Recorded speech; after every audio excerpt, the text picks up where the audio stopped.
आज का class start करते हैं। पिछले क्लास में हम लोगों ने पढ़ा था ऑक्सीडेशन नंबर कैसे फाइंड आउट करेंगे किसी भी एलिमेंट का। ठीक है बाबू, दो चार पॉइंट मैंने लिखाया था, आज मैं उसको अच्छे से डिस्कस भी करूंगा। सबसे पहले बताइए हाइड्रोजन का ऑक्सीडेशन नंबर क्या होता है? +1, याद है। ऑक्सीजन का -2 जो जनरल होता है, जनरल -2। अल्कली मेटल्स का +1, अल्कलाइन अर्थ मेटल्स का +2, halogens fluorine, chlorine, bromine, iodine -1। अगर कोई आयन रहा तो उसका चार्ज होता है, उसका ऑक्सीडेशन नंबर होता है। और sum of oxidation number of all the element atoms present in a molecule is equal to हमेशा 0। क्या? 0। मैंने कुछ ऑक्सीडेशन नंबर आपको निकालने के लिए भी दिया था। असाइनमेंट सेक्शन में देखिएगा, असाइनमेंट आपको मिलेगा। ठीक है बाबू, चलिए। जैसे मैंने बताया था H2SO4 का ऑक्सीडेशन नंबर निकालो बाबू, तो ये S जिसका हम लोग निकालते हैं उसको क्या मानते हैं? X। हाइड्रोजन का क्या होगा? 2, सल्फर का X plus 4 into -2 is equal to 0। 4 कितना ऑक्सीजन के लिए? नंबर ऑफ ऑक्सीजन कितना है? 4। ऑक्सीजन का ऑक्सीडेशन नंबर क्या? -2। क्या इस पे कोई चार्ज आपको दिख रहा है? नहीं दिख रहा है, तो क्या होगा? 0। तो बोलिए x इज इक्वल टू क्या आता था? +6। फिर मैंने आपको रेंज भी बताया था कि ऑक्सीडेशन नंबर का क्या रेंज होता है। मैंने बता दिया आप लोगों को कि किसी भी एलिमेंट का जो S and P block element होता है उसका मैक्सिमम ऑक्सीडेशन नंबर क्या होता है? उसका group number according to Mendeleev बाबू। जैसे कुछ याद रखना आप लोग, नाइट्रोजन का मैक्सिमम क्या होगा? जैसे कार्बन मैक्सिमम +4, नाइट्रोजन का +5, फॉस्फोरस का मैक्सिमम क्या होगा? +5, सल्फर का मैक्सिमम क्या होता है? +6, क्लोरीन का मैक्सिमम क्या होता है? +7। उसके बाद मैंने बताया था ऑक्सीजन का मैक्सिमम याद रखना बाबू +2, और फ्लोरीन का मैक्सिमम जो होता है वो क्या होता है? 0। तो ये सब याद रखने वाली बात है। डी ब्लॉक में बताया था कि मैग्नीज का मैक्सिमम याद रखना क्या होता है? +6, क्रोमियम का मैक्सिमम मैग्नीज का +7, क्रोमियम का मैंने बताया था क्या चीज़? +6। ये सब याद रखने वाली बात है। मिनिमम क्या होता है? ग्रुप नंबर -8 कर दीजिएगा तो आपको क्या हो जाएगा? वो मिनिमम हो जाएगा। तो कुछ पॉइंट्स आपको याद रखने हैं। उसके बाद हम लोग पिछले नेक्स्ट जो प्रीवियस क्लास था उसमें मैंने आप लोगों को एक होमवर्क भी दिया था। अब बोला था कि ऑक्सीडेशन नंबर फाइंड आउट करके रखना। होप आप लोगों ने निकाल लिया होगा, बहुत इजी भी था। देखें, चलिए केस 1 में हम लोग पढ़ लिए सिंपल ऑक्सीडेशन नंबर निकालना। अब केस 2 में आ रहे हैं। देखना बाबू, मैंने दिया था H2SO5, दिया था H2S2O8, उसके बाद बोला था CrO5। ये तीनों का ऑक्सीडेशन नंबर निकाल के रखने के लिए आप लोग निकाला। चलिए क्या होगा? हाइड्रोजन का 2 जिसका निकाल रहे हैं उसको X, ऑक्सीजन क्या होगा? 5 इंटू -2 इज इक्वल टू 0। तो X का वैल्यू क्या आ गया बाबू? +8। सही है, सब कोई बना लिए? Very good. यहां देखो बाबू, 2 + 2x -16 इज इक्वल टू क्या चीज? 0। अब डायरेक्ट लिख रहा हूं -60। ऑक्सीजन का क्या होता है? -2 इंटू 8 करेंगे तो -16 हो जाएगा। तो x is equal to how much? Is equal to +7। सही है। क्रोमियम का बाबू बोलो, x प्लस 5 इंटू, डायरेक्ट लिखता हूँ 5 इंटू -2 तो इज इक्वल टू 0। तो x इज इक्वल टू क्या आ गया? +10। होप आप लोगों ने सब बना लिया होगा। लेकिन बाबू ये जो आप बनाए हैं तीनों का तीनों क्या है? गलत, wrong.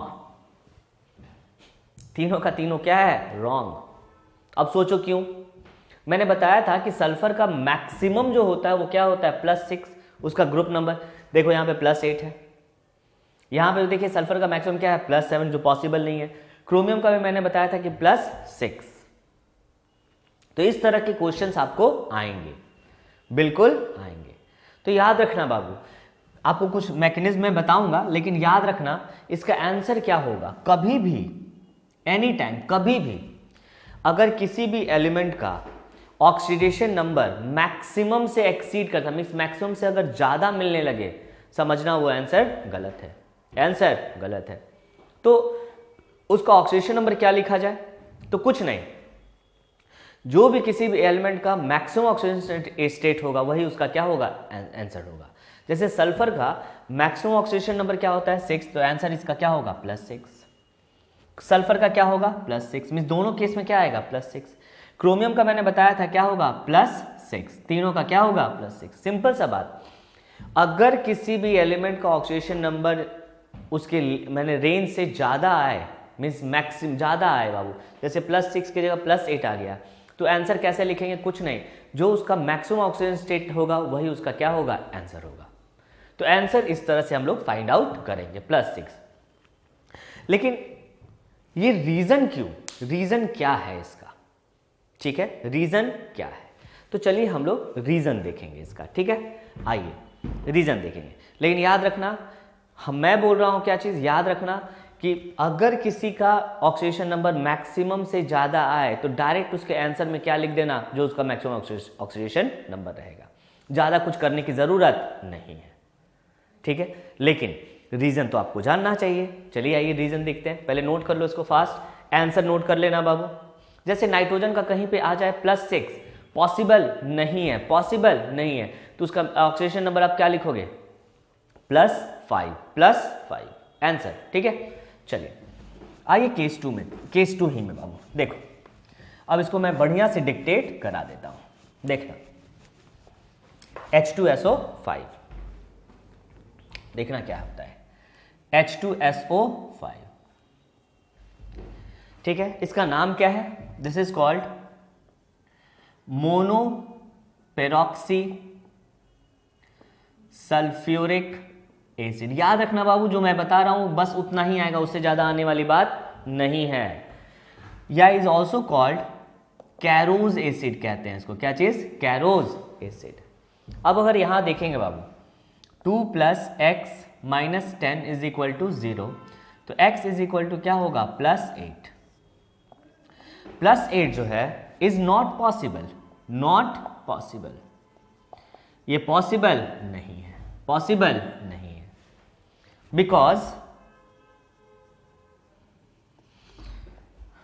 Maximum oxidation number of sulphur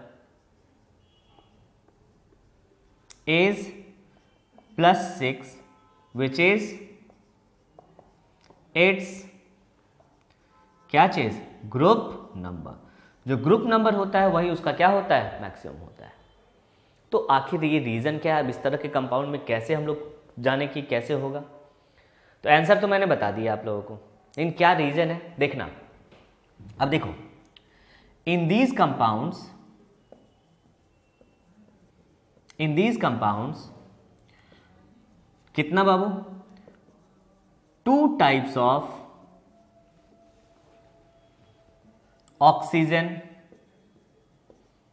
are present. इस तरह के कंपाउंड में ऑक्सीजन 2 तरह के प्रेजेंट रहेंगे बाबू, नॉट 1। मैंने बताया था ऑक्सीजन 2 तरह के, ऑक्सीजन तो 2-3 तरह के मैंने बताया था बाबू। तो 2 तरह का ऑक्सीजन प्रेजेंट रहेगा। पहला ए में एक रहेगा जो नॉर्मल होता है, जो ऑक्साइड होता है, -2 ऑक्साइड रहेगा, और दूसरा बी एक होता है पेरोक्साइड। मींस इस कंपाउंड में ऑक्साइड ऑक्सीजन भी रहेगा एज वेल एज क्या चीज? पेरोक्साइड ऑक्सीजन भी रहेगा। ठीक है, तो चलिए पेरोक्साइड का क्या होता है? -1। ऑक्सीजन पे क्या चीज? -1। 2 तरह का ऑक्सीजन याद रखिएगा बाबू। इन 1 पेरोक्साइड बॉन्ड, मैंने बताया था एक पेरोक्साइड बॉन्ड में कितने पेरोक्साइड ऑक्सीजन होंगे? कितने पेरोक्साइड ऑक्सीजन होंगे? याद है? पेरोक्साइड बॉन्ड इसी कहते थे। दिस वाज कॉल्ड क्या चीज? Peroxide bond. ये पेरोक्साइड बॉन्ड है, तो एक पेरोक्साइड बॉन्ड में कितने ऑक्सीजन होंगे? 2। कितने? 2। इन क्या चीज बाबू? इन 1 पेरोक्साइड बॉन्ड 2 क्या होता है? Peroxide oxygen is present. कितने ऑक्सीजन प्रेजेंट होंगे? 2। इन 1 peroxide bond 2 peroxide oxygen is present. सही है। अब आइए देखें बाबू, देखो मान लेते हैं इस कंपाउंड में हमको निकालना है, ठीक है ना, H2SO5। हम लोग मान के चलते हैं H2SO5 मान के चलते हैं हम लोग, let 1 peroxide bond is present. मान के चलते हैं कि इस कंपाउंड में एक पेरोक्साइड बॉन्ड, कोई बोलेगा 2 क्यों नहीं माने, तो पहले हम लोग मिनिमम से लेके चलते हैं बाबू, उसके बाद हम लोग हायर की ओर जाएंगे। Let 1 peroxide bond is present, मान लिया मैंने, चलो ठीक है। तो पेरोक्साइड ऑक्सीजन कितने हो जाएंगे इसमें बाबू, पेरोक्साइड ऑक्सीजन कितने हो जाएंगे, तो आप बोलेंगे 2। अब 2 तो टोटल ऑक्सीजन में 2 पेरोक्साइड ऑक्सीजन हो गया, तो बचा कितना ऑक्सीजन, 5 ऑक्सीजन आपके पास था जिसमें 2 पेरोक्साइड का हो गया, तो बचा कितना 3। तो ऑक्साइड ऑक्सीजन कितने होंगे, ऑक्साइड ऑक्सीजन कितने हो जाएंगे 3। पेरोक्साइड का ऑक्सीडेशन नंबर क्या होता है -1, ऑक्साइड का ऑक्सीडेशन नंबर क्या होता है -2, सही है। तो आइए अब इसका हम लोग ऑक्सीडेशन नंबर निकालेंगे, चलो बोलो। H2SO5, देखना बाबू हाइड्रोजन का क्या होगा 2 + X प्लस, अब बताओ पेरोक्साइड ऑक्सीजन कितने हैं 2, तो यहां लिखेंगे 2 × -1 क्यों, क्योंकि पेरोक्साइड का ऑक्सीडेशन नंबर क्या होता है -1, सही है, प्लस। अब बताओ ऑक्साइड ऑक्सीजन कितने हो गए 3, तो 3 × -2, ये किसके लिए मैं लिख रहा हूं बाबू, ऑक्साइड के लिए, इज इक्वल टू क्या हो जाएगा टोटल 0, इज इक्वल टू 0, सही है। तो चलो क्या लिखेंगे 2 + X - 2 - 6 इज इक्वल टू 0, तो X इज इक्वल टू क्या चीज +6,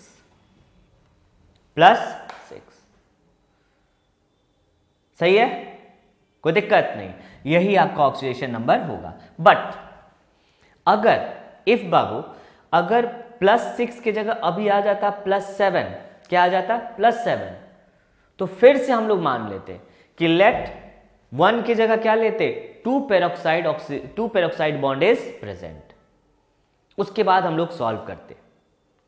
तो इस तरह के क्वेश्चन में आपको क्या क्वेश्चन पूछ सकता है, तो पहली बात H2SO5 का क्या होगा, आपका ऑक्सीडेशन नंबर पूछ देगा। सेकंड क्या पूछ सकता है, इसमें कितने पेरोक्साइड बॉन्ड है, तो 1 पेरोक्साइड बॉन्ड है, कितने पेरोक्साइड ऑक्सीजन होंगे, तो आप बोलेंगे कितने पेरोक्साइड ऑक्सीजन 2 होंगे, सही है। तो ये आपका आंसर रहा। तो मैं डायरेक्ट बोल रहा हूं, इस तरह का क्वेश्चन आए डायरेक्ट, आपको इतना सोचना की बात नहीं है बाबू, डायरेक्ट आप क्या लिख देना, जो मैक्सिमम ऑक्सीडेशन नंबर होगा वही उसका क्या होगा आंसर होगा। This is called monoperoxy sulphuric acid. आइए इसको नोट करो जल्दी से, फास्ट, जल्दी नोट करो बाबू, मिटाओ, चलो ठीक है। अगला जो क्वेश्चन है मैं बनाऊंगा नहीं, अब आप लोग खुद से बनाइएगा उसको, एक और है मैं उसका नेम केवल लिख दूंगा, रीजन है जो और एक क्वेश्चन है उसको मैं बता दूंगा, ठीक है। चलो देखो H2S2O8 ये क्या है, this is called monoperoxy di sulphuric acid कहा जाता है। Monoperoxy di sulphuric acid is also called Marshall's acid, ठीक है। इसका भी ऑक्सीडेशन नंबर क्या आएगा बाबू +6, सेम उसी तरह से मान के चलना, let 1 peroxide bond is present, अगर 1 पेरोक्साइड बॉन्ड प्रेजेंट है तो पेरोक्साइड ऑक्सीजन कितना हो जाएगा 2 और ऑक्साइड कितना हो जाएगा 6, मान के चलें। चलो देखो let 1 peroxide bond is present, मान के चलना, ठीक है, सही है ना। ये कितना आ रहा था +7 ना, जो कि गलत है। Let 1 peroxide bond is present, तो बताओ पेरोक्साइड ऑक्सीजन कितना होगा, जल्दी बताओ। एक पेरोक्साइड बॉन्ड में 2 ऑक्सीजन, तो कितने पेरोक्साइड ऑक्सीजन हो जाएंगे 2। ऑक्साइड ऑक्सीजन बताओ बाबू, हाउ मच 6, ऑक्साइड ऑक्सीजन कितने हो जाएंगे 6, सही है। चलो निकाल के देखें, 2 + 2x + 2x इसकी जगह हाइड्रोजन का 2।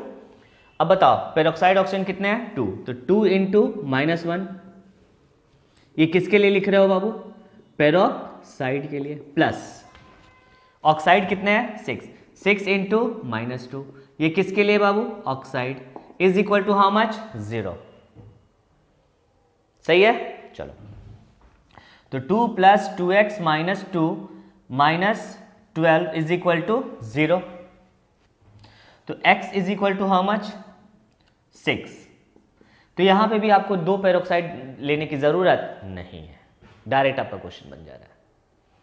एक और क्वेश्चन देख लेते हैं हम लोग, आइए देखें। CrO5, ठीक है, इसको क्रोमियम पेंटॉक्साइड कहते हैं, मान लेते हैं। चलो लेके चलो, let 1 peroxide bond is present, एक पेरोक्साइड बॉन्ड प्रेजेंट है। चलो लिखो, तो चलो, तो पेरोक्साइड ऑक्सीजन कितने हो जाएंगे बाबू, चलो बोलो जल्दी से, कितना, 2। ऑक्साइड ऑक्सीजन बोलो कितना हो जाएगा, 5 में से 2 गया कितना, 3। चलो निकालो, x प्लस, चलिए x प्लस पेरोक्साइड ऑक्सीजन का बोलो कितना होगा, 2 into -1 plus 3 into -2 is equal to 0। तो x इज इक्वल टू क्या होगा, +8। अब बताओ, क्रोमियम का मैक्सिमम ऑक्सीडेशन नंबर क्या होता है, +6, लेकिन यहां पे भी आ रहा है +8। इसका मतलब ये क्या है, गलत। अब नहीं आंसर आ रहा है तो हम लोग क्या करेंगे, मान के चलेंगे कितना पेरोक्साइड है बाबू, 2। यहां देखो, let 2 peroxide bond is present. कितना पेरोक्साइड बॉन्ड प्रेजेंट है, 2। तो बोलो क्या होगा, पेरोक्साइड ऑक्सीजन बताओ,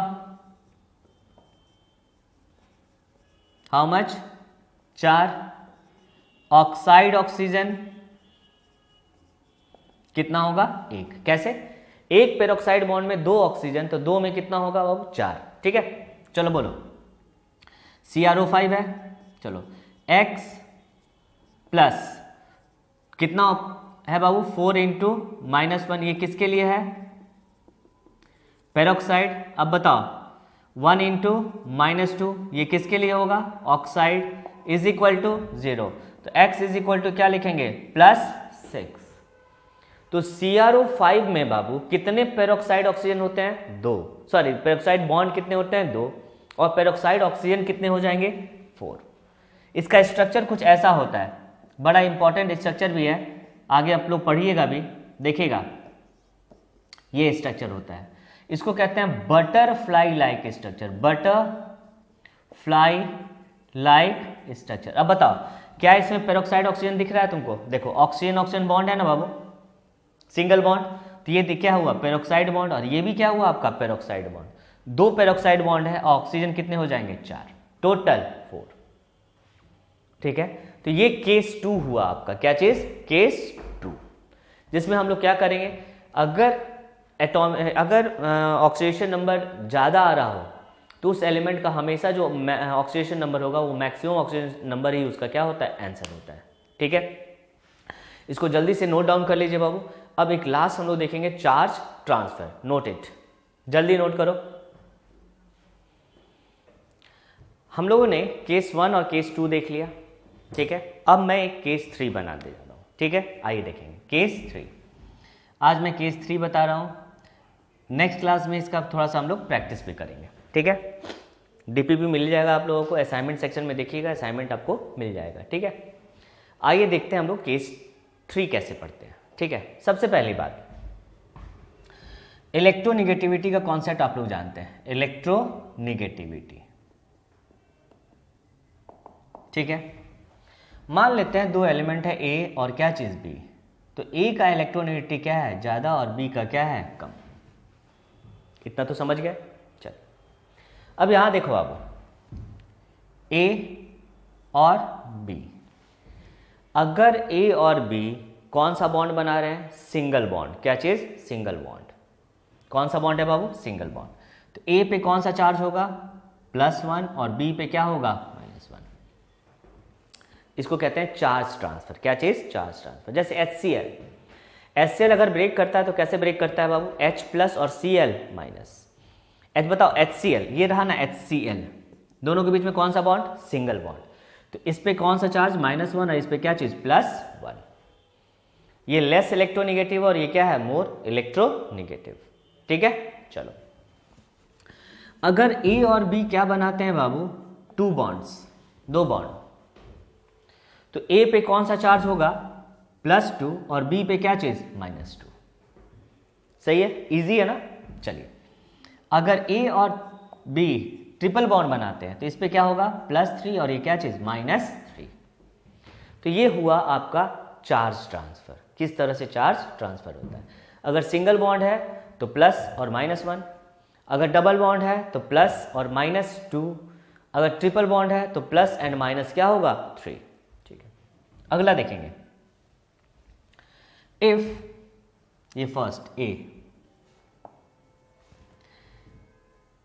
if the atoms are same, अगर एटम सेम है तब चार्ज ट्रांसफर कैसे होगा, चार्ज ट्रांसफर कैसे होगा। Then always use hybridization for charge transfer, charge transfer. ठीक है, देखना बाबू, इलेक्ट्रोनिगेटिविटी मैंने आप लोगों को पढ़ाया था, किसका इलेक्ट्रोनिटी ज़्यादा होता है हाइब्रिडाइजेशन में, तो sp का ज़्यादा होता है, sp2 का उससे कम, और sp3 सबसे कम। कभी भी 2 एटम रहे उसमें चार्ज ट्रांसफर आपको कैसे देखना है, तो चार्ज ट्रांसफर आपको देखना है कैसे, हाइब्रिडाइजेशन से। क्या चीज, हाइब्रिडाइजेशन। हाइब्रिडाइजेशन यूज कीजिए, चार्ज ट्रांसफर हो जाएगा। ठीक है, हाइब्रिडाइजेशन में बाबू कौन ज्यादा इलेक्ट्रोनेगेटिव होता है, तो sp ज्यादा इलेक्ट्रोनेगेटिव, sp2 कम, उससे कम क्या चीज, sp3 हाइब्रिडाइज होता है। ठीक है, अब सबसे पहली बात हाइब्रिडाइजेशन हम लोग निकालना सीख लें, उसके बाद मैं आगे बढ़ता हूं, रुक जाइएगा। हाइब्रिडाइजेशन, देखो अब हाइब्रिडाइजेशन में 2 चीज पार्टिसिपेट करता है, सिग्मा बॉन्ड प्लस क्या चीज, याद रखना, लोन पेयर क्या होता है, पार्टिसिपेट करता है। मीन सिग्मा बॉन्ड और लोन पेयर अगर काउंट कर लिया तो हाइब्रिडाइजेशन आप निकाल सकते हैं। जैसे सिंगल बॉन्ड में बाबू, यहां सिग्मा और यहां पे क्या लिखता हूं, पाई। सिंगल बॉन्ड में एक सिग्मा होता है और पाई क्या होता है, 0। सही है, चलो। डबल बॉन्ड में एक सिग्मा और एक क्या चीज, पाई। मैंने बताया कि मल्टीपल बॉन्ड में एक सिग्मा होता है और रेस्ट क्या हो जाता है, पाई। रेस्ट क्या होता है, पाई बॉन्ड। ठीक है, तो डबल बॉन्ड में एक सिग्मा और एक क्या चीज, पाई। तो हाइब्रिडाइजेशन में क्या पार्टिसिपेट करता है, सिग्मा बॉन्ड और क्या चीज, लोन पेयर। ठीक है, अगर ट्रिपल बॉन्ड रहा तो एक सिग्मा और कितना पाई, 2 पाई। ठीक है, अभी मैं हाइब्रिडाइजेशन निकालना सिखा देता हूं आपको थोड़ा सा। ठीक है ना, आओ देखो बाबू, जैसे आपको CH4 ये दिया हुआ है और ये कार्बन का हाइब्रिडाइजेशन आपसे पूछा गया, कार्बन का हाइब्रिडाइजेशन। अब देखो S में कितने ऑर्बिटल होते हैं, 1, P में कितने ऑर्बिटल होते हैं, 3, D में कितने होते हैं, 5। तो अभी हम S और P ही लेके चल रहे हैं। ठीक है, अब बताओ इस कार्बन के अराउंड कितना सिग्मा बॉन्ड है, तो आपको पता चला इस सिंगल बॉन्ड कितना है, 1 2 3 और क्या चीज, 4 सिंगल बॉन्ड। तो single bond, all single bonds क्या होते हैं, सिग्मा बॉन्ड। तो टोटल सिग्मा बॉन्ड कितने हो गए, 4 सिग्मा। अब जितना सिग्मा उतना बॉक्स आप काउंट कीजिए, उतना ही बॉक्स आपको चाहिए। बोलो कितना बॉक्स आपको चाहिए, 1 2 3 और क्या चीज, 4 सिग्मा तो 4 बॉक्स। S वाला कितना बॉक्स यूज किया, 1। P वाला कितना बॉक्स यूज किया, 3। तो sp3 हाइब्रिडाइज्ड, sp3 हाइब्रिडाइज होगा। सही है, चलो आइए देखें हम लोग, कार्बन कार्बन डबल बॉन्ड और क्या चीज, ऐसे बोलेगा इस कार्बन का हाइब्रिडाइजेशन बताओ। अब इस कार्बन के अराउंड कितना सिग्मा बॉन्ड, देखो सिग्मा ये हुआ, ये भी सिग्मा। डबल बॉन्ड में केवल एक सिग्मा होता है और बाकी सब क्या होता है, पाई। तो टोटल सिग्मा इसके अराउंड कितना होगा, 1 2 और क्या चीज, 3। तो 3 सिग्मा में कितना बॉक्स आपको चाहिए, 3 बॉक्स चाहिए। S का कितना, 1, P का कितना, 2। तो हाइब्रिडाइजेशन क्या लिखोगे, sp2। यहां बताओ इसका हाइब्रिडाइजेशन बताओ, बोलो। इसके अराउंड भी सिग्मा सिग्मा और ये भी एक कितना, ये भी सिग्मा। 3 सिग्मा है इसके पास बाबू, तो इसका भी हाइब्रिडाइजेशन क्या होगा, sp2। अगर आपसे पूछा जाए ट्रिपल बॉन्ड है तो इसका हाइब्रिडाइजेशन बताओ, इसका। चलिए कैसे करेंगे बाबू, अब इसके अराउंड कितना सिग्मा बॉन्ड, एक, और एक क्या चीज, दो। ट्रिपल बॉन्ड में एक सिग्मा होता है और बाकी सब क्या चीज, पाई। ठीक है, दो सिग्मा, तो दो सिग्मा में क्या लिखेंगे, s और p। कितना बॉक्स जाएगा, दो, s और p। यहां पे भी कितना सिग्मा बाबू, दो, s और क्या चीज, p। इसका भी हाइब्रिडेशन क्या होगा, sp। सही है, चलो ठीक है। अब थोड़ा लोन पेयर वाला देखें। देखिए हाइड्रोजन, ऑक्सीजन, ऑक्सीजन और यहां पे लोन पेयर। लोन पेयर का मतलब क्या होगा, वैसा pair of electron, such pair of electron जो बॉन्ड फॉर्मेशन में पार्टिसिपेट नहीं किया हो। ठीक है ना। अब ये देखिए, ये आपका लोन पेयर है और ये भी क्या है, लोन पेयर। लोन का मतलब पेयर, पेयर का मतलब टू इलेक्ट्रॉन्स, पेयर का मतलब two electrons which does not participate in क्या चीज, बॉन्ड फॉर्मेशन। तो लोन पेयर कितना हुआ इसमें बताओ। अगर पूछा जाए लोन पेयर हाउ मच, कितना होगा, एलपी का मतलब लोन पेयर कितना हो गया, 2। लोन पेयर कितना है आपका, 2। अब बताओ इसमें क्या क्या है बाबू आपके पास, दो लोन पेयर है और प्लस 2 क्या है, सिग्मा। दो लोन पेयर और 2 सिग्मा, तो कितना हो गया टोटल, 4। तो कितना बॉक्स की जरूरत है आपको, 4। कितना बॉक्स की जरूरत है, 4। तो 4 होगा तो इसका हाइब्रिडाइजेशन क्या होगा, sp3। sp3 यहां देखेंगे आप, यहां देखिएगा NH3। अब बोलेगा इस NH3 का हाइब्रिडाइजेशन बताओ। तो नाइट्रोजन का हाइब्रिडाइजेशन आपको बताने के लिए इसके अराउंड सिग्मा और लोन पेयर काउंट करो। कितना सिग्मा बॉन्ड है, 1 2 और क्या चीज, 3 सिग्मा और एक क्या चीज, लोन पेयर। तो क्या लिखेंगे, 3 sigma plus 1 lone pair, total कितना हुआ, 4। तो क्या हाइब्रिडाइजेशन हो जाएगा बाबू, sp3। sp3 सही है, sp3। तो ये आपका चार्ज ट्रांसफर हुआ। ठीक है ना। तो कभी भी एटम अगर सेम रहा बाबू, सेम रहा, तो वहां चार्ज ट्रांसफर हम लोग कैसे यूज करते हैं, कैसे देखते हैं, by electronic, by hybridization. Hybridization से हम लोग चार्ज ट्रांसफर कर सकते हैं या देख सकते हैं किसका इलेक्ट्रोनिगेटिविटी ज्यादा है।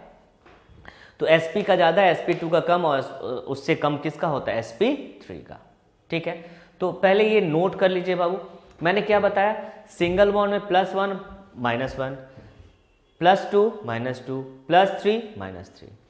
अगर एटम सेम रहा तो if the atom are same then always use hybridization for charge transfer और इलेक्ट्रोनिगेटिविटी। इलेक्ट्रोनिगेटिविटी के लिए हमेशा क्या देखना पड़ेगा, हाइब्रिडाइजेशन।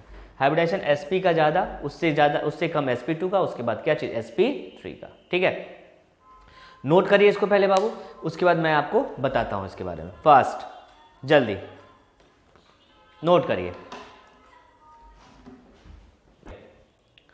आपने क्या देखा अभी तक, मैंने चार्ज ट्रांसफर देखा। चार्ज ट्रांसफर कैसे होता है, इलेक्ट्रोनिगेटिविटी डिफरेंस के कारण। जिसका इलेक्ट्रोनिगेटिविटी ज़्यादा होता है उस पर माइनस चार्ज, जिसका कम होता है उस पर क्या चीज़, प्लस चार्ज होता है। ठीक है, अगर सेम एटम रहा तो हमेशा इलेक्ट्रोनिगेटिविटी जज करने के लिए या चार्ज ट्रांसफर देखने के लिए हमेशा आपको क्या यूज़ करना पड़ेगा, हाइब्रिडाइजेशन। ठीक है, जैसे मैं एग्जांपल दे रहा हूं, नेक्स्ट क्लास में चार्ज ट्रांसफर से हम लोग रिलेटेड क्वेश्चंस करेंगे। अभी हम लोग जस्ट देख रहे हैं, हाँ देखना बाबू। जैसे यहां पर CH3 CH3 CH3, यहां देखिए, अब बताओ COH। ठीक है, हमको बताइए कि दोनों कार्बन तो आपका सेम है। जैसे यहां रहता है H और क्या चीज, Cl। हाइड्रोजन पे कौन सा चार्ज बाबू, प्लस, और Cl पे कौन सा चार्ज, माइनस। हाइड्रोजन पे कौन सा चार्ज, प्लस, और Cl पे माइनस, क्योंकि हम लोग को मालूम है कि हाइड्रोजन लेस इलेक्ट्रोनिगेटिव होता है, क्लोरीन क्या होता है, मोर। अगर दोनों दे दिया जाए कार्बन ही कार्बन, अब बताओ ऐसे दे देते हैं, हाइड्रोजन और हाइड्रोजन, किसी पे चार्ज क्रिएट होगा नहीं, क्यों, क्योंकि दोनों का इलेक्ट्रोनिगेटिविटी क्या है, सेम। यहां देखिए कार्बन और कार्बन दे दिया, अब आप किस पे बोलिएगा, प्लस, और किस पे बोलिएगा, माइनस, तो नहीं बोल सकते, क्यों, क्योंकि दोनों का इलेक्ट्रोनिगेटिविटी क्या है, सेम है। तो कभी भी अगर सेम एटम रहे तो इलेक्ट्रोनेगेटिविटी आपको डायरेक्ट जज नहीं करना है, हमेशा क्या देखना है, उसका हाइब्रिडाइजेशन। हाइब्रिडाइजेशन से आप पता लगा सकते हैं कि किसका इलेक्ट्रोनेगेटिविटी ज़्यादा और किसका इलेक्ट्रोनेगेटिविटी क्या होगा, कम। मीन्स किस पे प्लस चार्ज और किस पे minus charge. As for example यहाँ देखते हैं बाबू, आओ देखो, अब ये दोनों एटम क्या है, सेम। अब बोला जाए दोनों में ज्यादा इलेक्ट्रोनेगेटिव कौन, दोनों में ज्यादा इलेक्ट्रोनेगेटिव कौन, तो मैं क्या करूंगा, दोनों का हाइब्रिडाइजेशन निकालूंगा, दोनों का हाइब्रिडाइजेशन निकालूंगा। निकाला जाए, चलो इसका हाइब्रिडाइजेशन बताइए बाबू। 1 2 3 और क्या चीज 4, 4 सिग्मा बॉन्ड। अगर 4 सिग्मा बॉन्ड है तो क्या लिखेंगे, sp3। अब यहां पे बताइए इस कार्बन का हाइब्रिडाइजेशन बताइए, इस कार्बन का हाइब्रिडाइजेशन बताओ क्या होगा, बताओ। 1 2 और कितना सिग्मा बॉन्ड, 3, 3 सिग्मा बॉन्ड। इसका मतलब sp2, एक sp3 आया, दूसरा sp2 आया। अब आप जज कर सकते हैं दोनों में ज्यादा इलेक्ट्रोनेगेटिव कौन। ये आपका ज्यादा इलेक्ट्रोनेगेटिव, मोर इलेक्ट्रोनेगेटिव है, और ये क्या चीज, लेस इलेक्ट्रोनेगेटिव। मींस इस पे कौन सा चार्ज आना चाहिए, -1 का, और इस पे कौन सा चार्ज आना चाहिए, +1 का। क्योंकि ये सिंगल बॉन्ड से है इसलिए -1 और क्या चीज, +2। तो कभी भी अगर एटम सेम रहे बाबू, एटम अगर सेम रहे तो हमेशा इलेक्ट्रोनेगेटिविटी कैसे आपको जज करना है, बाय हाइब्रिडाइजेशन। अब जैसे यहां पे एक और है, हम लोग यहां लेते हैं H O O और क्या चीज H। अब बताया जाए ये दोनों ऑक्सीजन में ज्यादा इलेक्ट्रोनेगेटिव ऑक्सीजन कौन होगा, ज्यादा इलेक्ट्रोनेगेटिव ऑक्सीजन कौन होगा। तो सिंपल सा बात, कभी भी अगर सेम एटम रहे तो इलेक्ट्रोनेगेटिविटी डायरेक्ट नहीं जज करना बाबू, सिंपल सा हाइब्रिडाइजेशन निकालो। अब बताओ इसका और इसका हाइब्रिडाइजेशन क्या होगा, ये कितना सिग्मा बॉन्ड, 2, और कितना लोन पेयर, 2, 2 सिग्मा और +2 लोन पेयर, तो कितना हुआ, 4। तो 4 को क्या लिखा जाएगा, sp3। ये भी sp3 हाइब्रिडाइज हुआ। यहां बताना ये भी आपका क्या हुआ, 2 सिग्मा और प्लस क्या चीज, 2 लोन पेयर, ये भी कितना हुआ, 4। इसका भी हाइब्रिडाइजेशन क्या हो गया, sp3। अब दोनों का हाइब्रिडाइजेशन क्या है, सेम। हाइब्रिडाइजेशन अगर सेम है इसका मतलब इलेक्ट्रोनेगेटिविटी भी क्या होगा, सेम। सेम इलेक्ट्रोनेगेटिविटी, अगर इलेक्ट्रोनेगेटिविटी सेम है तो दोनों के बीच में कोई चार्ज ट्रांसफर नहीं होगा। मीन्स इधर भी 0 और इधर भी क्या चीज, 0। ये दोनों आपस में होने के कारण दोनों का इलेक्ट्रोनेगेटिविटी क्या है, सेम। अगर इलेक्ट्रोनेगेटिविटी डिफरेंट रहता तो उस पर कोई चार्ज एग्जिस्ट करता। यहां पे इलेक्ट्रोनेगेटिविटी क्या है, सेम है, इसलिए कोई चार्ज एग्जिस्ट नहीं करेगा। सही है। यहां देखना बाबू, CH3, यहां C डबल बॉन्ड CH और ये क्या चीज, CH। ये कार्बन और ये कार्बन में दोनों में ज्यादा इलेक्ट्रोनेगेटिव कौन, देखा जाए। आइए इसका हाइब्रिडाइजेशन बताओ, sp3। क्यों, 1 2 3 4, 4 सिग्मा बॉन्ड तो sp3 हाइब्रिडाइज। इसका इलेक्ट्रोनेगेटिव बताओ, sp2, 1 2 और क्या चीज, 3, sp2 हाइब्रिडाइज। तो दोनों में ज्यादा इलेक्ट्रोनेगेटिव कौन, sp2 क्या होगा, ज्यादा इलेक्ट्रोनेगेटिव। ठीक है। तो कभी भी चार्ज ट्रांसफर देखने से पहले हम लोग को अगर सेम एटम रहा तो हमेशा इलेक्ट्रोनेगेटिविटी देखना पड़ता है। इलेक्ट्रोनेगेटिविटी से आप पता लगा सकते हैं किसका इलेक्ट्रोनेगेटिविटी ज्यादा और किसका इलेक्ट्रोनेगेटिविटी क्या होगा, कम। ठीक है। तो ये रहा आपका क्या चीज, चार्ज ट्रांसफर। मैं ज़्यादा लॉन्ग वीडियो नहीं बना रहा हूँ बाबू, जिससे आप पढ़ने में आपको दिक्कत ना हो। तो नेक्स्ट क्लास में इससे हम लोग क्वेश्चन करेंगे, चार्ज ट्रांसफर से क्वेश्चंस कैसे होता है, मीन्स ऑक्सीडेशन नंबर कैसे हम लोग निकालते हैं, पूरा का पूरा हम लोग कंप्लीट कर लेंगे। ठीक है। तो चलिए ऑक्सीडेशन नंबर, ऑक्सीडेशन स्टेट भी पढ़ेंगे अगले क्लास में कि ऑक्सीडेशन स्टेट क्या होता है। मैंने क्या बताया आज कि पहला बताया तो आपको अगर मैक्सिमम ऑक्सीजन स्टेट में कोई है, मैक्सिमम से ज़्यादा किसी का ऑक्सीडेशन नंबर आ रहा है तो बाबू कुछ मत करना, उसका डायरेक्ट आप लिख देना मैक्सिमम ऑक्सीडेशन नंबर जो होगा वही उसका क्या होगा, आंसर होगा। सेकेंड, मैं आप बता रहा था चार्ज ट्रांसफर से ऑक्सीडेशन नंबर कैसे निकाला जाता है। तो मैंने बताया कि चार्ज ट्रांसफर हमेशा कहाँ होता है, जहाँ पे इलेक्ट्रोनेगेटिविटी का क्या होगा, डिफरेंस हो। अगर इलेक्ट्रोनेगेटिविटी सेम है तो वहाँ पे चार्ज ट्रांसफर नहीं होगा। जैसे यहाँ पर H और Cl मैंने बताया, यहाँ पे HCl आप आराम से बोल सकते हैं कि यहाँ पे +1 और यहाँ पे क्या होगा -1। लेकिन अगर आपसे पूछा जाए कि ये दोनों क्लोरीन ही है, क्या यहाँ चार्ज ट्रांसफर होगा, तो नहीं होगा। तो लेकिन मैंने यहाँ पे आपको बता दिया कि हमेशा थोड़ा दिमाग से काम लेंगे कि चार्ज ट्रांसफर देखने से पहले हमेशा उसका हाइब्रिडाइजेशन आप देख लें।